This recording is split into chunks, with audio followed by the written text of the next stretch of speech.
Okay, timing-wise, step 3 is where it gets really tricky because we'll be at the museum and we'll be leaving the museum.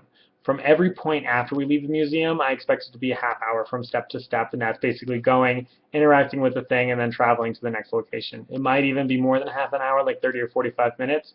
It kind of depends on if we have a car, if we're doing a public transport thing. I haven't quite figured out what our transportation for the day is going to look like.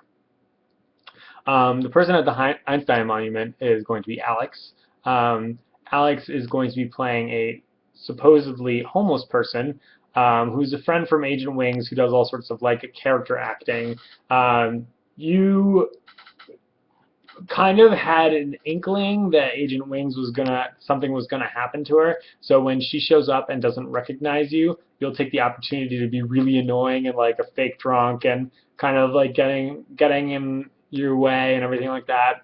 Um, you'll ask you'll ask Agent Wings to tell if like, oh, if Agent Wings knows the code, then you can tell her a secret.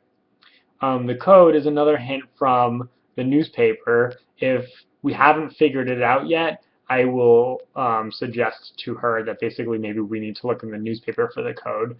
And the code is fuck off mate, which is explained in one of the articles. If you read the first letter going down of every line, it says the code is fuck off mate. So once Wings says fuck off mate to the homeless person, Alex, you'll start cracking up basically and be like, oh, it's good to see you. You're always so sharp. You know, basically completely drop the whole act, and then you will basically give her the sheet. The sheet is just going to be a blank sheet with a bunch of things cut out of it, which I'm going to make. All the things cut out of it, when they're laid over the first page of the newspaper, will give the second half of the clue to the really hard hint. And then hopefully Erin can figure it out that she's supposed to go to Mr. Yogato. If not, I'll kind of basically help her in suggesting that.